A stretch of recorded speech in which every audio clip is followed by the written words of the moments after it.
کہ سب سے پہلے ہم اپنے بچوں کو دنیا کی تعلیم دلوانے سے پہلے دین کی تعلیم دینا ضروری ہے۔ یہ دین کی تعلیم یہ ایسی چیز ہے، یہ دنیا میں بھی ماں باپ کا ادب اور احترام کرنا سکھائے گی۔ جب ماں باپ دنیا سے مر کر چلے جائیں گے، مدرسہ ایک ایسی چیز ہے، یہ مدارس ایک ایسی جگہ ہے، ماں باپ دنیا سے چلے جانے کے بعد بچوں کو کیا کرنا چاہیے اس کا سبق اگر دینے والا کوئی ادارہ ہے وہ صرف اور صرف مدارس ہے۔ کوئی اسکول آپ کو ایسا نہیں ملے گی، کوئی کالج آپ کو ایسی نہیں ملے گی جہاں پر یہ تعلیم دی جاتی ہے کہ آپ کے ماں باپ کا ادب اس طرح کرنا چاہیے، ماں باپ دنیا سے چلے جائے تو ان کے لیے اس طرح کا ایصال ثواب کرنا چاہیے۔ کوئی اسکول کوئی کالج آپ کو یہ چیزیں نہیں بتائے گی۔ ہاں اگر بتانے والی ہوگی تو 3% یا 4-5% ہوں گی، بچت کے 95% ایسے اسکولز آپ کو نہیں ملے۔ اسی لیے اپنے بچوں کی دنیا اور آخرت بنانے کے لیے مدارس کی طرف رجوع کرنا ضروری ہے۔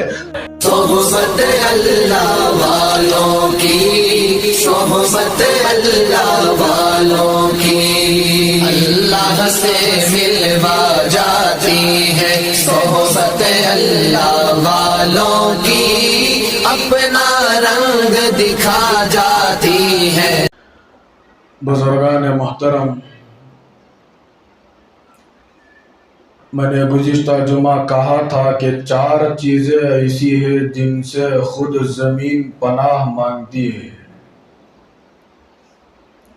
اور ہمیشہ ان 4 گنہگاروں کے لیے زمین بد دعا کرتی ہے۔ ہلاکت کی بد دعا کرتی ہے، تباہی اور بربادی کے لیے بد دعا کرتی ہے، زمین خود اس کے پناہ مانگتی ہے۔ سب سے پہلی چیز جس کے بارے میں حضرات علماء نے فرمایا، یہ 4 گناہ ایسے ہیں ہر انسان کو، ہر مومن کو ان میں سے ہر ایک گناہ سے دور رہنا چاہیے۔ یہ ایسے گناہ ہے اگر کوئی ایک گناہ بھی کسی انسان کی زندگی میں آ گیا تو ہو سکتا ہے کہ مرتے وقت اس کے زبان سے کلمہ طیبہ کے الفاظ بھی نہ نکلے۔ اتنے خطرناک گناہ ہیں، اتنے بڑے جرائم ہیں، اتنی بڑی بیماریاں ہیں کہ ہر مسلمان کو، ہر مومن کو ان گناہوں سے جتنا زیادہ ہو سکے دور رہنا چاہیے۔ اور یہاں تک حضرات علماء نے فرمایا ہے کہ ایسے لوگوں سے آدمی دوستی بھی نہیں کرنا چاہیے، ایسے لوگوں سے آدمی زیادہ تعلقات بھی نہیں رکھنا چاہیے، کیونکہ جو گناہ وہ کر رہا ہے ہو سکتا ہے کہ وہ دوست اس کے ساتھ میں اٹھنے اور بیٹھنے سے وہ گناہ اس کی زندگی کے اندر آنے کے امکانات بھی ہو سکتے ہیں۔ اسی لیے حضرات علماء نے فرمایا کہ ان 4 گناہوں سے ہر مومن کو دور رہنا چاہیے اور ایسے لوگوں سے انسان کو دوستی بھی نہیں کرنا چاہیے۔ سب سے پہلی چیز پر آئیے، ایک عنوان، یہ ایسا عنوان ہے کہ ایک چیز پر ایک جمعہ مجھے عرض کرنا پڑے گا، لیکن ان 4 چیزوں کو اسی جمعہ کوشش کر کے ختم کروں گا، چونکہ اگلی جمعہ قربانی کے تعلق سے مجھے کچھ مسائل عرض کرنا ہے۔ تو سب سے پہلے حضرات علماء نے فرمایا کہ شرک بہت بڑا گناہ ہے۔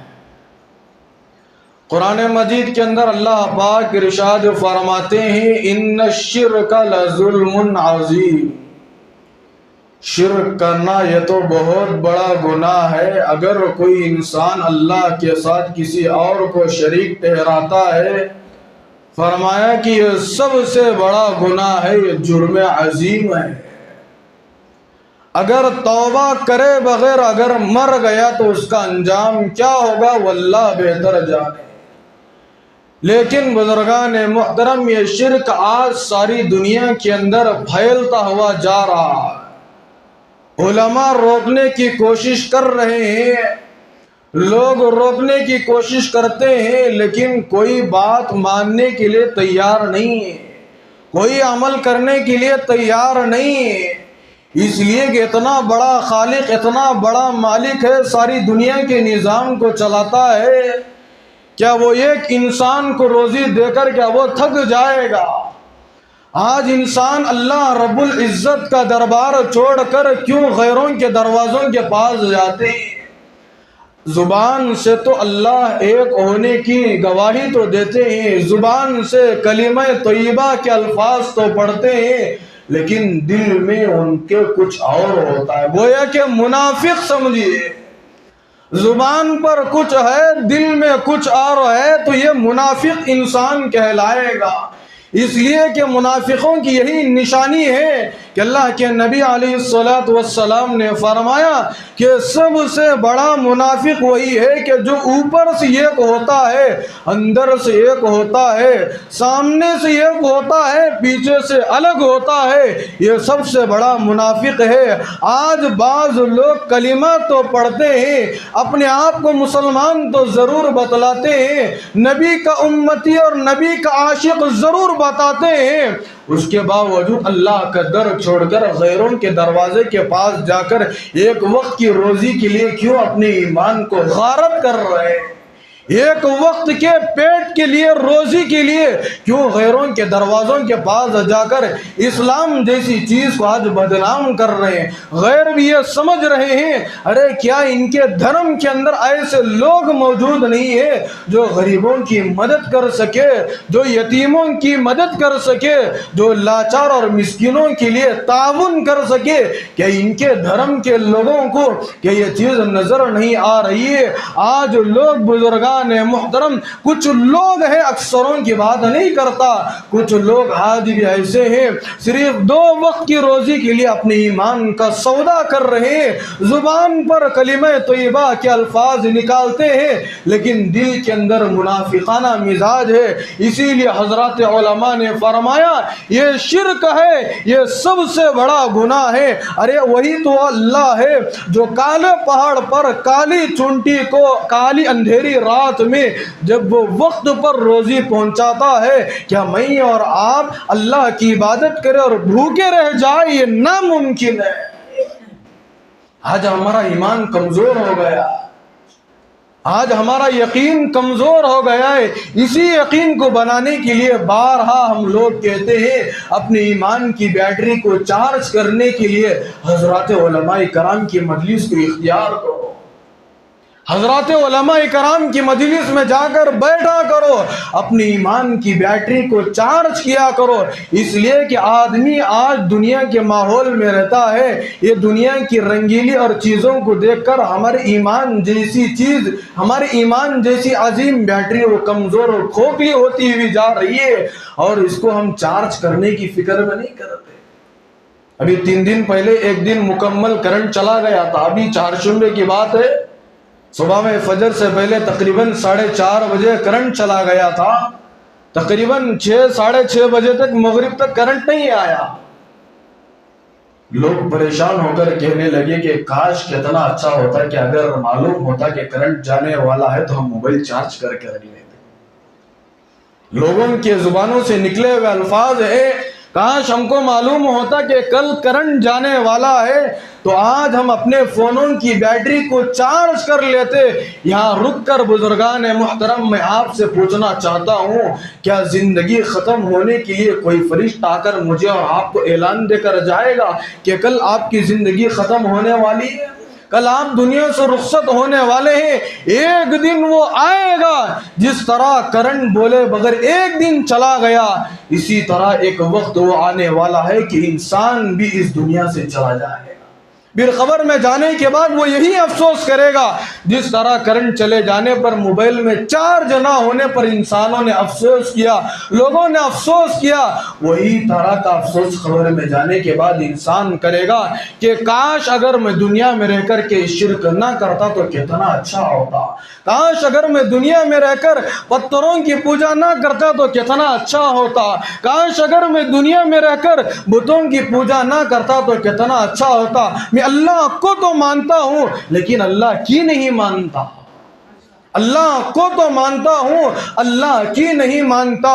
کو اور کی میں فرق زمین اور آسمان کا ہے، اسی لیے حضرات علماء نے فرمایا یہ سب سے پہلا گناہ ہے جو شرک ہے، شرک کرنے والے کو کبھی معافی نہیں ہے۔ ہاں اگر وہ زندگی میں غلطی سے شرک کر بھی لیا، ہاں اس کو احساس ہونے کے بعد اگر سچی پکی وہ توبہ کر لیتا ہے، اس کی موت آنے سے پہلے اللہ پاک اس کی توبہ کو قبول ضرور فرمائیں گے اور اس کے اس گناہ عظیم کو، جرم عظیم کو اللہ ضرور معاف فرمائیں گے۔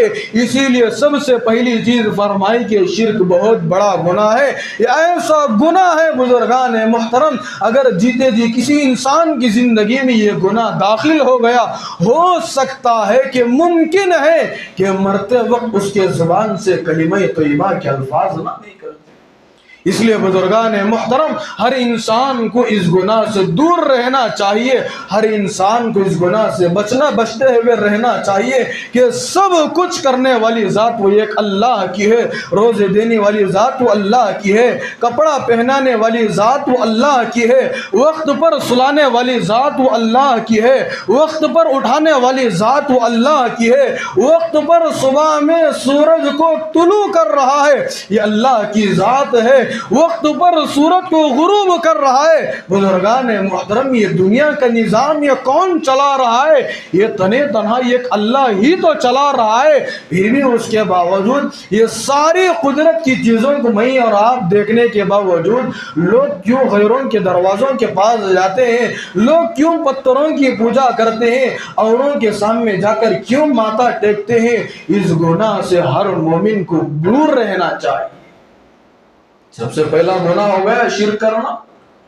دوسرا گناہ حضرات علماء نے فرمایا کہ ماں باپ کی نافرمانی کرتا ہے اگر کوئی انسان زمین اس سے پناہ مانگتی ہے، اگر کوئی انسان اللہ کی اس دھرتی پر رہ کر ماں باپ کو رلاتا ہے، ماں باپ کو خون کے آنسو نکالنے پر مجبور کرتا ہے، ان کی زندگیوں کا سکون چھین لیتا ہے، ان کی زندگیوں کے اندر ٹینشنوں پر ٹینشنیں ڈال دیتا ہے، ان کی زندگی کے اندر کبھی خوشی کے اثرات دیکھنا نہیں چاہتا۔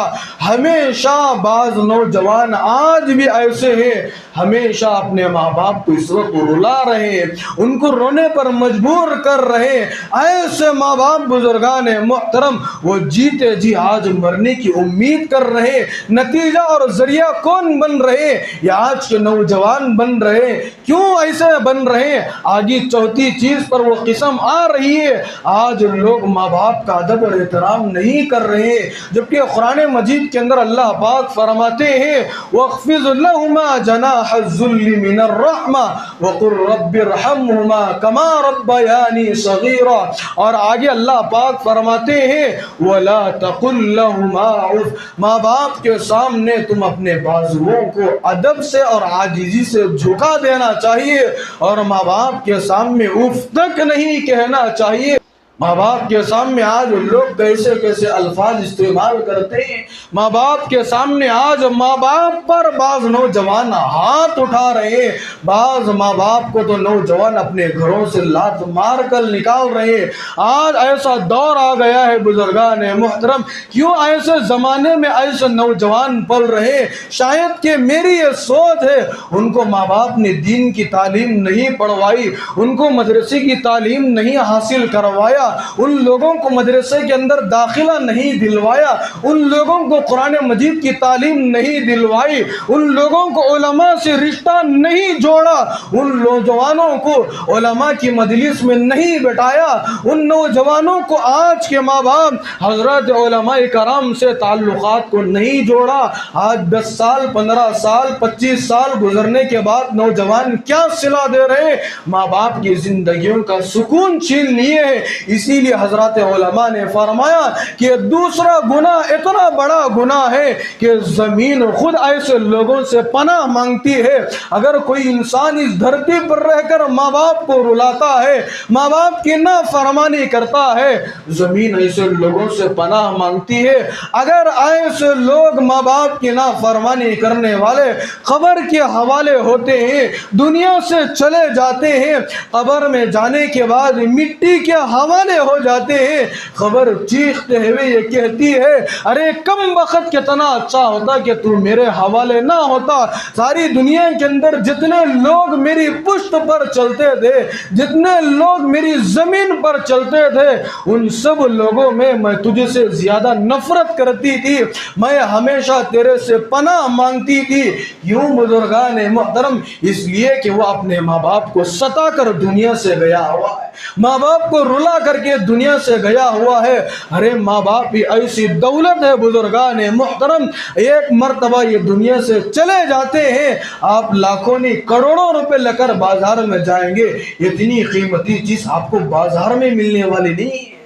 ارے ماں باپ دنیا سے چلے جانے کے بعد کیا بازار میں ملیں گے آپ کو؟ کیا کسی دکان میں فروخت ہونے والی چیز ہے؟ کیا کسی شہر میں یہ فروخت ہونے والی چیز ہے؟ کیا کسی جگہ پر یہ بکنے والی چیز ہے؟ نہیں بزرگان محترم، یہ ماں باپ اتنی بڑی دولت ہے۔ اسی لیے حدیث پاک کے اندر آتا ہے، روایتیں موجود ہیں، ایک آدمی کے پاس سونا موجود تھا، وہ سونا ایک مرتبہ کہیں چھپا کر کے رکھا تھا، چوروں کو معلوم ہو گیا کہ اس گھر کے اندر سونا رکھا ہوا ہے، اس گھر کے اندر سونا اور چاندی رکھا ہوا ہے۔ وہ چور اس کو چرانے کی کوشش کرتا ہے اور ایک وقت وہ لاتا ہے کہ اس گھر سے سونے کو اٹھا کر لے کر چلا جاتا ہے۔ کسی کے گھر میں چاندی رکھی ہوئی تھی، چور نے چوری کر کے لے کر چلا گیا۔ کسی کے پاس مال و دولت گھر میں رکھا ہوا تھا، وہ مال و دولت چوروں نے اٹھا کر لے کر چلا گیا۔ حضرات علماء نے فرمایا کہ یہ سونا چلے جانے کے بعد آدمی دوبارہ محنت کر کے سونے کو جمع کر سکتا ہے۔ کسی کی چاندی چوری ہو گئی، دوبارہ سرنو محنت کر کے اس چاندی کو حاصل کر سکتا ہے۔ کسی کے پاس مال و دولت تھا، گم ہو گیا، ختم ہو گیا، چوری ہو گیا، دوبارہ محنت کر کے وہ مال کو جمع تو کر سکتا ہے۔ لیکن بزرگان محترم، یہ ماں باپ بھی ایسی دولت ہے، یہ ماں باپ بھی ایسا سرمایہ ہے، یہ ماں باپ بھی ایک ایسی قیمتی موتی اور ہیرے ہیں، جب ایک مرتبہ دنیا سے چلے جاتے ہیں، دوبارہ آپ چاہیں گے تڑپیں گے، روئیں گے، اللہ کے سامنے گڑ گڑائیں گے، دوبارہ یہ ماں باپ آپ کی زندگی میں آنے والے نہیں۔ اسی لیے فرمایا کہ جیتے جی ماں باپ کا ادب اور احترام کرنا انتہائی ضروری ہے۔ آج مجھے بڑا افسوس ہوتا ہے، ماں باپ 50 65 60 سال کے ہو جاتے ہیں، ان کے چہرے اور ہاتھوں پر جھریاں پڑنا شروع ہو جاتی ہے۔ آج کے بعض کم بخت نوجوان ایسے ہیں، اپنے ماں باپ کو چھوڑ کر خود کا گھر اپنی بیوی کو الگ کرنا چاہ رہے ہیں۔ یہ ماحول آج نوجوانوں نے کیوں بنا لیا؟ اگر ان کو دین کی تعلیم دیتے، آج یہ ماحول دیکھنے کے لیے نہیں ہوتا۔ اسی لیے بزرگان محترم، آج بھی اکثر علماء یہی کہتے ہیں کہ سب سے پہلے ہم اپنے بچوں کو دنیا کی تعلیم دلوانے سے پہلے دین کی تعلیم دینا ضروری ہے۔ یہ دین کی تعلیم یہ ایسی چیز ہے، یہ دنیا میں بھی ماں باپ کا ادب اور احترام کرنا سکھائے گی۔ جب ماں باپ دنیا سے مر کر چلے جائیں گے، مدرسہ ایک ایسی چیز ہے، یہ مدارس ایک ایسی جگہ ہے، ماں باپ دنیا سے چلے جانے کے بعد بچوں کو کیا کرنا چاہیے، اس کا سبق اگر دینے والا کوئی ادارہ ہے وہ صرف اور صرف مدارس ہے۔ کوئی اسکول آپ کو ایسا نہیں ملے گی، کوئی کالج آپ کو ایسی نہیں ملے گی جہاں پر یہ تعلیم دی جاتی ہے کہ آپ کے ماں باپ کا ادب اس طرح کرنا چاہیے، ماں باپ دنیا سے چلے جائے تو ان کے لیے اس طرح کا ایصال ثواب کرنا چاہیے۔ کوئی اسکول کوئی کالج آپ کو یہ چیزیں چیزیں نہیں بتائے گی، ہاں اگر بتانے والی ہوگی تو 3% یا 4-5% ہوں گی، بچت کے 95% ایسے اسکولز آپ کو نہیں ملے۔ اسی لیے اپنے بچوں کی دنیا اور آخرت بنانے کے لیے مدارس کی طرف رجوع کرنا ضروری ہے۔ تو دوسری چیز میں نے آپ کے سامنے بتائی، اگر کوئی انسان ماں باپ کی نافرمانی کرتا ہے، ان کا ادب اور احترام نہیں کرتا، حدیث پاک کے اندر آتا ہے بزرگان محترم، ایسے لوگوں سے بھی زمین خود پناہ مانگتی ہے۔ تیسرے نمبر پر آئی، حضرات علماء نے فرمایا کہ اگر کوئی بندہ اللہ کی دی ہوئی نعمتوں کو استعمال کر کے اس کی ناشکری کرتا ہے، ایسے لوگوں سے بھی زمین خود پناہ مانگتی ہے۔ اللہ کی دی ہوئی نعمتیں روزانہ استعمال کرتا، اللہ کی دی ہوئی نعمتوں کو روزانہ استعمال کرنے کے باوجود پھر بھی آج لوگ اسی کی نعمتوں کی ناشکری کرتے ہیں۔ آج ہم لوگوں کے اندر یہ بیماری بڑی تیزی کے ساتھ پھیلتی ہوئی جا رہی ہے۔ جب کسی کا بزنس زیادہ چلتا ہے، کسی کی تجارت کے اندر زیادہ منافع ملتا ہے، کسی کی روزی کے اندر اللہ زیادہ ترقی دیتا ہے، جب کوئی مسلمان اس سے ملاقات کر کے کیا پوچھتا ہے، بھائی آپ کا کاروبار کیسا چل رہا ہے، آپ کی تجارت کیسے چل رہی ہے، آپ کا بزنس کیسے چل رہا ہے، آج مسلمانوں کی زبانوں پر یہ الفاظ بہت زیادہ ہے۔ وہ کہتے ہیں ارے کیا کرے بھائی، بزنس ہی نہیں، کیا کرے بھائی 10 دن ہو گیا کوئی بزنس ہی نہیں چل رہا ہے، کوئی منافع نہیں چل رہا ہے، گاہک کوئی چیز خریدنے کے لیے نہیں آ رہے، جیسے سامان میں اپنے دکان کے اندر ڈالا ہوا تھا، پورا کا پورا سامان ویسے کے ویسے ہی پڑا ہوا ہے، کہاں سے بزنس چل رہا ہے؟ دیکھیے فلاں جگہ لون بننا ہے، فلاں کو قرض دینا ہے، فلاں کو امانت پہنچانا ہے، آج میرا بزنس ٹھپ ہو گیا ہے۔ آج مسلمانوں کے زبانوں پر یہ الفاظ آپ نے بھی سنا ہوگا۔ اسی لیے بزرگان محترم، میں اکثر کہا کرتا ہوں کہ جب بھی آپ اللہ سے دعائیں مانگے اپنے کاروبار کے تعلق سے، اپنے لیے روزی کے تعلق سے، کبھی اللہ سے کثرت نہیں مانگنا چاہیے، بلکہ اس روزی کے اندر اللہ سے برکت مانگنا چاہیے۔ آدمی جتنا زیادہ کماتا ہے، اگر ان پیسوں کے اندر برکت نہ ہو تو کیا فائدہ ہے اسی دولت کا؟ اسی لیے بزرگان محترم، جب بھی ہم اللہ سے روزی کے اندر، دعا کے اندر برکت مانگیے، اللہ سے یہ کہیے کہ اللہ آج میں جتنا کما رہا ہوں، چاہے 2000 روپے کمائے، چاہے 5000 روپے کمائے، اللہ اس مال کے اندر کثرت نہیں بلکہ برکت عطا فرمائے۔ ایک آدمی 500 روپے کماتا ہے، اس کی گھر کی ضرورتیں 1000 روپے کی ہے، لیکن جب وہ دعا کرتا ہے، اللہ پاک اس 500 روپے کے اندر 1000 روپے کی مکمل ضرورتیں کرنے والے ہیں۔ اللہ سے برکت مانگنا چاہیے۔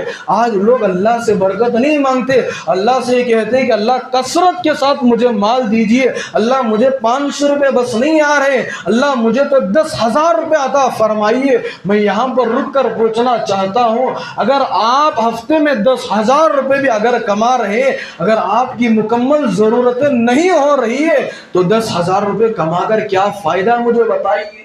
5,000 روپے کمائیے، حلال طریقے سے کمائیے، محنت کر کے کمائیے، خون پسینہ بہا کر کے کمائیے، اور کمانے کے بعد اللہ سے کہیے اللہ میری مقدر میں آپ نے اتنا مال رکھا تھا، آپ نے مجھے اتنا مال تو دے دیا، اللہ میرے اس مال کے اندر برکت عطا فرمائیے۔ بزرگان محترم، اللہ اس تھوڑے سے مال کے اندر اتنی برکت عطا فرماتے ہیں، قیمت کم ہے، ضرورتیں مکمل ہیں، اللہ مکمل تمام ضرورتوں کو کر دے گا۔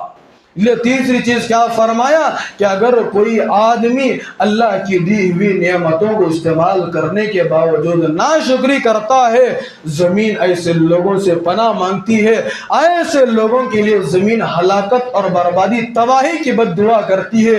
ہر انسان کو اس سے دور رہنا چاہیے۔ اور آخری گناہ کون سا ہے؟ اور آخری بات کون سی؟ حضرات علماء نے فرمایا کہ شراب پینے والا انسان اگر کوئی دھرتی پر شراب پیتا ہے، زمین اس سے پناہ مانگتی ہے۔ اگر کوئی انسان اس دھرتی پر رہ کر شراب استعمال کرتا ہے، زمین اس کے لیے ہلاکت اور بربادی تباہی کی بد دعا کرتی ہے۔ جب شراب پینے والا انسان قبر میں داخل ہوتا ہے، زمین اس سے کہتی ہے کہ تو میرے اندر داخل نہ ہوتا تو کتنا اچھا ہوتا، ارے کم وقت تو آنے سے پہلے میں تو پاک تھی، جب تو میرے اندر آ گیا تو میری پوری زمین، میری پوری مٹی کو تو نے ناپاک کر دیا۔ تجھے معلوم تھا کہ شراب پینا گناہ ہے، کبیرہ ہے، تجھے معلوم تھا کہ شراب پینا حرام ہے، تجھے معلوم تھا اللہ کے نبی علیہ السلام نے فرمایا یہ شراب کے بارے میں یہ ام الخبائث ہے، یہ تمام برائیوں کی جڑ ہے۔ اللہ نے شراب جیسی ناپاک چیز کو حرام کر رکھا ہے، تجھے معلوم ہونے کے باوجود تو نے شراب کو استعمال کیا، ارے کم وقت تو میرے حوالے نہ ہوتا تو بہت اچھا ہوتا، آج تو میرے اندر آ کر میری ساری زمین کو تو نے ناپاک کر دیا۔ یہ کون کہے گی بزرگان محترم؟ یہ قبر کہے گی۔ آپ پوچھیں گے حضرت قبر کیسے کہہ سکتی ہے؟ اسے بولنے کے لیے تو زبان تو ہونا چاہیے، اسے دیکھنے کے لیے آنکھ تو ہونا چاہیے، اسے بتانے کے لیے اسے سارا جسم ہونا چاہیے۔ نہیں بزرگان محترم، یہ اللہ کے نبی علیہ السلام جیسے بتا رہے ہیں، بس مجھے اور آپ کو عمل کرنا ہے۔ ایسے لوگوں کا انجام تو قبر میں جانے کے بعد پتا چلے گا، آج جیتے جی معلوم نہیں ہوگا، قبر میں داخل ہونے کے بعد پتا چلے گا کہ شراب پینے کا انجام کیا ہوتا ہے۔ حدیث پاک کے اندر بہت ساری وعیدیں بیان کی گئی ہے۔ ایک روایت کے اندر آتا ہے رسول اللہ صلی اللہ علیہ وسلم نے ارشاد فرمایا، اگر کوئی مسلمان دنیا میں رہتے ہوئے شراب کا صرف ایک گھونٹ استعمال کرتا ہے، شراب کے باٹل کے بارے میں یہاں پر نہیں کہا گیا، یہاں پر لیٹروں کے بارے میں نہیں کہا کہ روزانہ انسان شراب پر شراب پیتا ہے۔ اللہ کے نبی علیہ السلام نے فرمایا کہ آدمی شراب پیتا ہے، اس کے ہوش و حواس ختم ہو جاتے ہیں، آدمی شراب پیتا ہے، اس کے اندر کی حیا ختم ہو جاتی ہے، آدمی شراب پیتا ہے، اس کے اندر گناہ کرنے کا جذبہ پیدا ہو جاتا ہے، آدمی شراب استعمال کرتا ہے، بہن اور بیوی میں فرق کرنا اس کو سمجھ میں نہیں آتا، آدمی شراب استعمال کرتا ہے، گالی گلوچ استعمال کرتا ہے، آدمی شراب پیتا ہے، اس کو گھر کا راستہ صحیح سے معلوم نہیں ہوتا، آدمی شراب پیتا ہے، یہاں تک روایتوں کے اندر آتا ہے اگر کوئی آدمی شراب استعمال کرتا ہے، اس کے دل سے اس کا ایمان سلب ہو جاتا ہے، اس کے دل سے اس کا ایمان خارج ہو جاتا ہے۔ اتنی بڑی بڑی سخت وعیدیں روایتوں کے اندر موجود ہے۔ آدمی شراب پینے سے زنا کا شکار ہو جاتا ہے، آدمی شراب پیتا ہے، اللہ تبارک و تعالیٰ کی نافرمانی میں مبتلا ہو جاتا ہے۔ سنیے حدیث پاک کے اندر اللہ کے نبی نے کیا فرمایا، اگر کوئی آدمی جیتے جی صرف ایک شراب کا گھونٹ استعمال کرتا ہے، تم خبر کھود کے دیکھ لو کہ اس ظالم کا، اس مجرم کا، اس ملعون کا چہرہ یا تو سور کے جیسا ہو جائے گا یا تو بندر کے جیسا ہو جائے گا، اس لیے کہ اللہ کی حرام کردہ چیز کو ایک انسان استعمال کر کے دنیا سے گیا ہوا ہے۔ زمین خود اس سے پناہ مانگ رہی ہے، زمین کی چہار دیواری خود اس کے لیے ہلاکت اور بربادی کی بد دعا کر رہی ہے۔ یہ اللہ کی حرام کردہ چیز کو یہ حلال سمجھ کر آج پی کر میرے اندر آیا ہوا ہے۔ ارے جس سے اللہ نفرت کر رہا ہے، جس چیز سے اللہ کے نبی نفرت کیے ہیں، جس چیز سے لوگ نفرت کر رہے ہیں، آج کا مسلمان ڈنکے کی چوٹ پر مسلمانوں سے یہ کہہ رہا ہے میں شراب تو پی رہا ہوں، دیکھو مجھے کچھ نہیں ہو رہا ہے، میں شراب پی رہا ہوں، دیکھو پھر بھی اس کے باوجود میں صحت مند ہوں، آج میں شراب پر شراب پیتا ہوں، رات میں پیتا ہوں، صبح میں صحت مند ہو جاتا ہوں۔ بزرگان محترم، ایسے لوگوں کے لیے اللہ کی طرف ڈھیل مل رہی ہے، ایسے لوگوں کے لیے اللہ کی طرف سے مہلت دی جا رہی ہے، ایسے لوگوں کے لیے اللہ کی طرف سے ایک سبق سکھایا جا رہا ہے، اگر آج نہیں تو کل تو ضرور مرے گا، کل نہیں تو ایک دن وہ آئے گا، ضرور تجھے دنیا سے رخصت ہونا پڑے گا۔ اللہ کے نبی علیہ السلام نے فرمایا کہ جب شراب پینے والا انسان مر کر قبر میں جاتا ہے تو اس کا چہرہ انسانوں کے جیسا نہیں ہوتا، اس کا چہرہ انسانوں کے جیسا نہیں ہوتا، بلکہ اس اس کا چہرہ جانوروں کی شکل میں بن جاتا ہے۔ اور آگے سنیے، اللہ کے نبی علیہ السلام نے فرمایا کہ قیامت کے دن جب یہ شراب پینے والا انسان اللہ کے دربار میں آئے گا، اسی حالت میں آئے گا، صرف شراب پہ ایک گھونٹ استعمال کیا ہے، قیامت کے دن اس کی حالت کیا ہوگی سنیے۔ آج لوگ شراب کو شربت سمجھ رہے ہیں، لوگ شراب کو آب زمزم سمجھ رہے ہیں، لوگ شراب کو ٹھنڈا پانی سمجھ رہے ہیں، لوگ شراب کو پانی سمجھ کر پیسے برباد کرتے ہوئے پی رہے ہیں۔ یہاں پر رک کر میں ایک بات بتا کر چلتا آگے بڑھوں، بزرگان محترم، جو لوگ یہ شراب پیتے ہیں نا، یہ صرف ان کی زندگی برباد نہیں ہو رہی ہے، ان کی زندگیوں سے جو نسلیں آنے والی ہے وہ سب نسلیں برباد ہونے والی ہیں۔ آج لوگ آ کر کہتے ہیں حضرت دعا کیجئے کہ ہمارے خاندان کے اندر ایک بچہ حافظ بن جائے۔ لوگ آ کر کہتے ہیں کہ ہمارے خاندان کے حضرت دعا کیجئے کہ ہمارے رشتہ داروں کے اندر اللہ کسی ایسے بچے کا انتخاب کرے کہ عالم بن جائے، دین کا رہبر بن جائے، قوم و ملت کی خدمت کرنے والا بن جائے۔ حضرت دعا کیجئے کہ ہمارے خاندان کے اندر ایک ایسا حافظ بن جائے جو قیامت کے دن ہم سب کے لیے جنت میں جانے کا ذریعہ بن جائے۔ یہ کون سے لوگ آ کر کہہ رہے ہیں؟ جو شراب پینے والے ہیں، تاخرات میں ملاقات کرتے ہیں، رمضان المبارک کے آخری ایام میں ملاقات کرتے ہیں، رمضان چلا گیا پھر شراب پینے میں مبتلا ہو جاتے۔ حدیث پاک کے اندر اللہ کے نبی علیہ السلام نے فرمایا کہ بروز قیامت صرف شراب کا ایک گھونٹ پینے والا جب اللہ کے دربار میں آئے گا، اس کو اتنی زیادہ سوس لگ رہی ہوگی، وہ اللہ سے کہے گا کہ اللہ مجھے پانی کی ترس لگ رہی ہے، مجھے پانی کی سوس لگ رہی ہے۔ یہاں تک روایتوں کے اندر آیا ہوا ہے بزرگان محترم، اس کی پانی کی سوس کی وجہ سے شراب پینے والے انسان کی جو زبان ہوتی ہے وہ سینے کے اوپر آ کر لٹک رہی ہوتی ہے۔ صرف شراب کا ایک گھونٹ پینے کا یہ نتیجہ ہے کہ اس کی زبان سینے کے سامنے آ کر لٹک رہی ہوتی ہے۔ اللہ سے کہتا ہے کہ اللہ مجھے پانی کی سوس لگ رہی ہے، اللہ مجھے شدت کے ساتھ پیاس لگ رہی ہے، اللہ مجھے پانی کی ضرورت ہے، اللہ مجھے پانی پینے کے لیے تھوڑا سا پانی دے دیجئے۔ بزرگان محترم، جب شراب پینے والے انسان کے زبان سے الفاظ نکلتے ہیں تو فرشتے کیا کہتے ہیں سنیے۔ فرشتے اس کو کہتے ہیں جہنمیوں کا کھولتا ہوا گرم پیپ لا کر ان شرابیوں کو پلایا جائے گا۔ اللہ پاک سے وہ بندہ کہے گا اللہ میں تو پانی مانگا تھا، مجھے پانی کی سوس لگ رہی ہے، میرا حلق سوکھ رہا ہے، میرے پیٹ کے اندر جتنے چیزیں ہیں پانی نہ جانے کی وجہ سے پورے چیزیں سوکھ چکے ہیں، اللہ میں تو پانی طلب کیا، اللہ میں تو پانی مانگ رہا ہوں۔ یہ فرشتے لا کر کیا پیش کر رہے ہیں؟ جہنمیوں کو کھولتا ہوا پیپ لا کر شراب پینے والے انسانوں کے سامنے پیش کیا جائے گا، اور فرشتے کہتے ہیں لو یہ پی لو، یہ اللہ کی طرف سے تم کو دیا جا رہا ہے۔ فرشتے کہتے ہیں یہ وہی انجام ہے کہ تم دنیا میں شراب جیسی ناپاک چیز کو استعمال کرتے تھے، یہ اس کا بدلہ آج تم کو چکنا پڑے گا، یہ اسی کا بدلہ ہے کہ جہنمیوں کا کھولتا ہوا پیپ آج تم کو پینا پڑے گا۔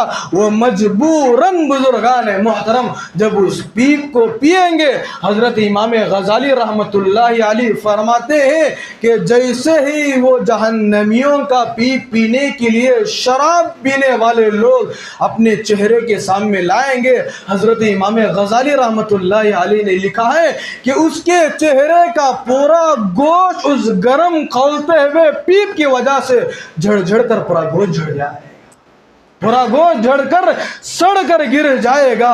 یہ شراب پینے والوں کا انجام ہے۔ اسی لیے چوتھے نمبر پر کیا فرمایا کہ اگر کوئی انسان شراب پیتا ہے زمین اس کے لیے ہلاکت کی بد دعا کرتی ہے۔ قبر میں جب ایسے ظالم کو رکھا جاتا ہے خود زمین ایسے شراب پینے والے انسانوں سے پناہ مانگتی ہے۔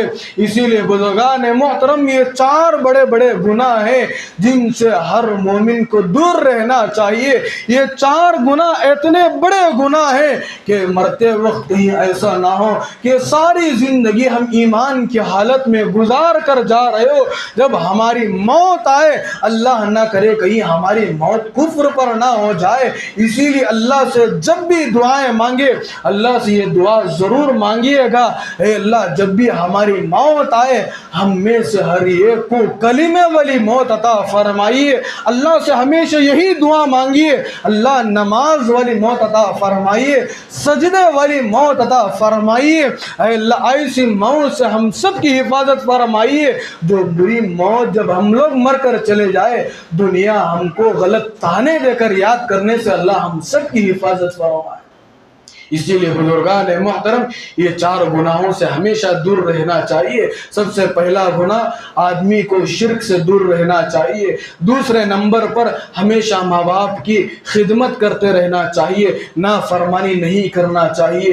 تیسرے نمبر پر اللہ جتنی روزی دے رہا ہے جتنا دے رہا ہے اس تھوڑی سی روزی پر آپ راضی رہیے۔ اللہ کے نبی نے فرمایا جو آدمی اللہ کی دی ہوئی تھوڑی روزی پر راضی رہتا ہے اللہ پاک اس کے تھوڑے سے عمل پر راضی ہو جاتے ہیں۔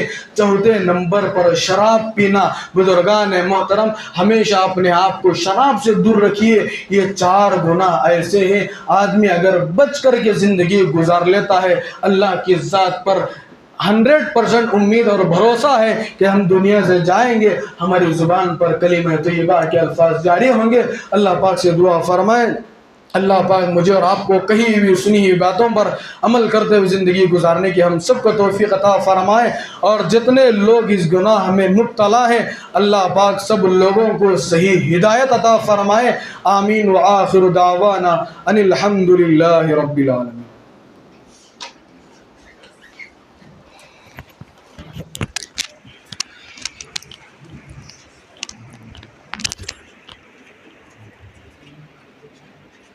صحبت اللہ والوں کی، صحبت اللہ والوں کی اللہ سے ملوا جاتی ہے۔ صحبت اللہ والوں کی اپنا رنگ دکھا جاتی